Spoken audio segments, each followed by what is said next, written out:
You've heard our story, but have you heard it from Jevonne's point of view?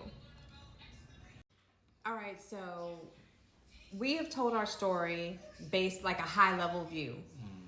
But we've had a lot of people that have asked about you specifically and your side of the story as to, you know, when you think everything kind of changed and flipped for you. Because our relationship was wonderful in the beginning. Yep. And then It was like perfect. all of a sudden you hit a wall and things started to change. When was that moment for you, going back? Based on what we've talked about, I think when that was for me was when I got fired from the bank. And the way I got fired was just being accused of something. You know how in life you get accused for something you definitely know you ain't do it, and you still got fired anyway. And I was just doing so good in the bank. Yeah, you were. So that was just like, I mean, even to the point that I wasn't even in that field that I was in that long in that department because I had just got a promotion and more money. So, and I am thinking, and on top of that, everything was good with us. Yeah. The moment when I got accused of having a weapon, of course I didn't have one. Didn't even own one. No, I didn't. Let's just put that out there. So in that moment, which karma, let me tell you something too, real quick. Karma is a bitch because my big boss ended up getting fired too, but he had the feds come in on some stuff because he was doing so. Anyway, What's done in the dark will come to light. I was out of work for such a long time, Yeah. and the type of man I was that I wanted to make sure I contributed to my family. And I think that's what kind of like opened up Pandora's box to the depression because I didn't have any income coming in. It took almost a year to find a job, which I had never been out of work that long. I was under a lot of stress, and you were watching me go through the stress, go through a lot of stress, trying to carry the weight everything. Of the family, Yep. So you know, and so I felt worthless. I think that was just truly the start of my depression. So that was the trigger. Yeah.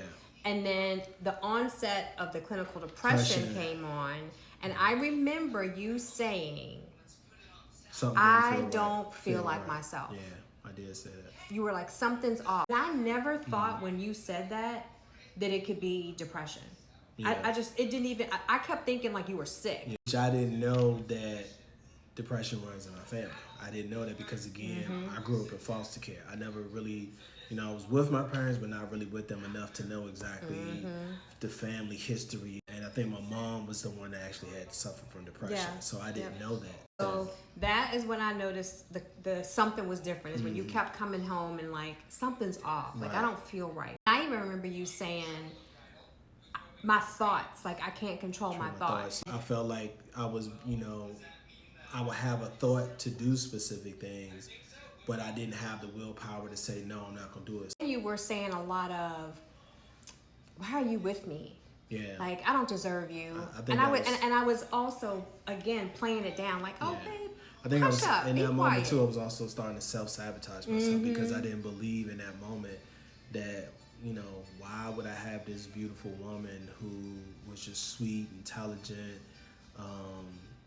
caring, loving, she's just giving me unconditional love. And then, I'm in a house that, that you had, and I didn't, when we got married, I came into your house that you had already got. I didn't contribute to the house. So there was just a lot of things that I was dealing with. Then I started looking at my life. I think I was still also suffering from all of the pain and things that have happened to me from the foster care, from the sexual molestation as a kid, living out on the streets, as well as me take my own life. Unalive. Unalive, saying it like that.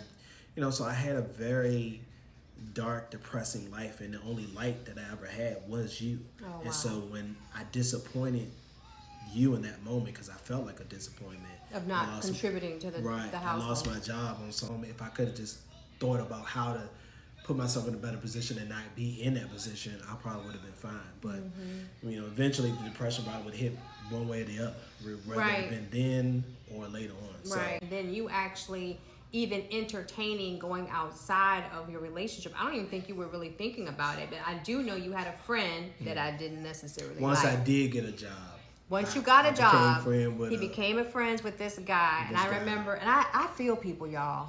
I feel people's energy. She do. And I felt like something about him wasn't something right. about him I don't like. And me being the pleasing person that I was, because I didn't really have friends, like true friends. I thought this person was a true friend, but he actually linked me and the female up. Yeah.